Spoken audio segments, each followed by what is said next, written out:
Assalamualaikum warahmatullahi wabarakatuh. Welcome back to my channel Roni Chun. Pada kesempatan kali ini Bapak Ibu sekalian, saya ingin menyampaikan informasi mengenai sistem ujian seleksi akademik PPG dalam jabatan berbasis dalam jaringan domisili tahun 2022, yakni dari Bapak Dr. Andes Restu Widiatmono SSI MSI. Dan di sini dirangkum secara padat dan bermanfaat sekali ya Bapak Ibu sekalian. Jadi di sini dijelaskan bagaimana ketentuan ujiannya, hal penting dalam ujian, sistem ujiannya, dan peraturan dalam ujian. Nah, untuk ketentuan ujian ini kita skip saja ya Bapak Ibu sekalian. Karena di sini terkhususnya untuk penginstalan SEP untuk ujian PPG ini ya. Jadi di sini bagi Bapak Ibu yang belum ya, silakan saja lihat video saya yang sebelumnya mengenai bagaimana cara penginstalan aplikasi PPG untuk ujian akademiknya. Nah, di sini dia. Jadi saya skip aja ya Bapak Ibu sekalian. Nah, di sini ada 3 tugas utama pengawas ujian. Yang pertama itu adalah mengkoordinasi dan memastikan peserta siap ujian. H-2 itu sesi uji coba, H-1 kontak kesiapan peserta, memastikan komunikasi dalam grup WA sudah terjalin, memastikan kesiapan perangkat dalam aplikasi ujian pada peserta, kemudian melakukan pengawasan ujian. Hari H melaksanakan kepengawasan, menyambut peserta yang memasuki Zoom, verifikasi identitas peserta, verifikasi perangkat peserta. Dan di sini pengawas ujian melihat kita melalui aplikasi Zoom. Ya, kira-kira 2 meter jaraknya, bisa dari sisi kanan dan sisi kiri ya Bapak Ibu sekalian. Dan di situ diinformasikan bahwasanya tidak boleh ada barang apapun selain charger. Jika ada yang sakit, itu hanya obat yang ada di situ. Nah, jadi ketat ya peraturannya di sini. Kemudian yang ketiga, membantu masalah teknis peserta. Jadi Bapak Ibu yang nantinya untuk mengikuti ujian, jika ada terkendala, silahkan melaporkan ke pengawas. Dan di sini instalasi aplikasi ujian itu sudah saya buat di video saya yang sebelumnya. Nah, di sini aplikasi ujiannya itu melalui Save Exam Browser ya. Kemudian waktu ujian itu selama 150 menit dengan soal sebanyak 120 butir. Ya. Jadi waktu ujian harus dipenuhi, pilih jawaban akan langsung tersimpan.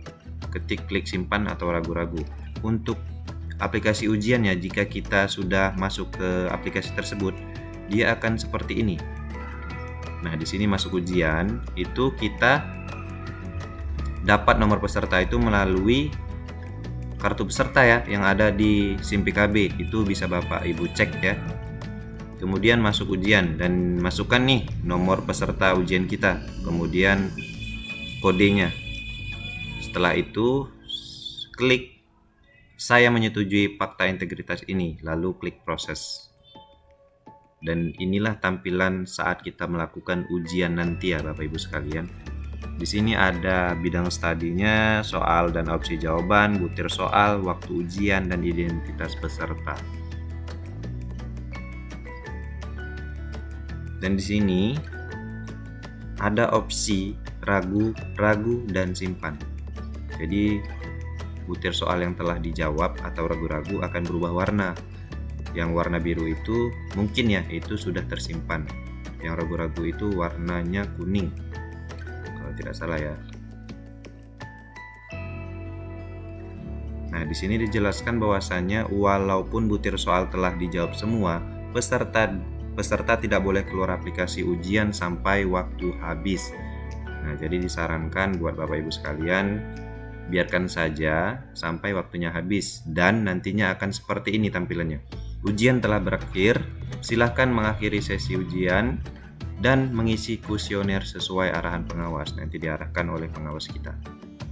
Kemudian prosedur pelaksanaan uji coba seleksi. Di sini bisa Bapak Ibu baca Kalau saya baca terlalu panjang nanti ya. Ini nanti bisa Ibu baca, silahkan di pause. Kemudian lanjut ke masalah instalasi. Masalah instalasi ini juga sudah saya buat di video saya ya, video saya yang sebelumnya. Kemudian hal penting dalam seleksi akademik PPG dalam jabatan. Di sini ada sesi pagi dan sesi siang. Kemudian ada hal penting itu bagaimana cara cek koneksi yang bagus. Di sini diarahkan untuk kita memutar video YouTube dengan kualitas 720p dari HP ataupun laptop Anda. Jika terjadi buffering, dipastikan jaringan internet di tempat Anda ujian lancar. Jika terjadi buffering dan itu lebih dari 10 detik, maka segeralah mencari tempat yang koneksinya bagus ya. Terus di sini tidak ada toleransi mengulang ujian apabila terhenti di tengah jalan lebih dari 5 menit karena jaringan internet terputus. Nah, jadi buat Bapak Ibu sekalian perlu digarisbawahi nih ya, tidak ada toleransi sama sekali nih jika koneksinya terputus apapun alasan kita.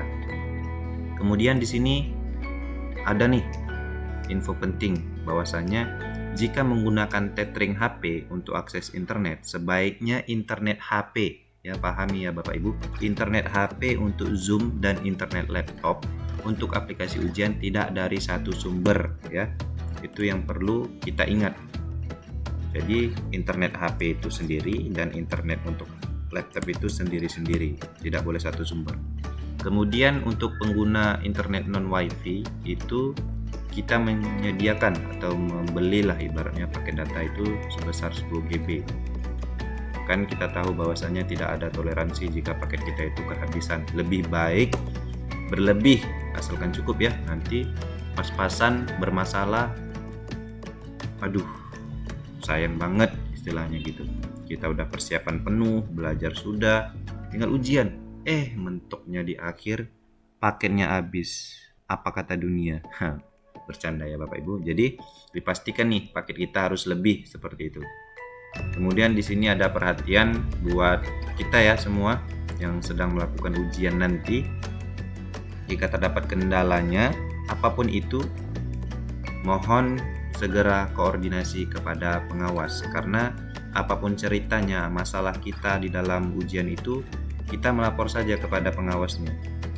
Mungkin informasinya seperti itu saja yang saya dapatkan dan saya berbagi dengan Bapak Ibu, semoga bermanfaat. Terima kasih. Assalamualaikum warahmatullahi wabarakatuh.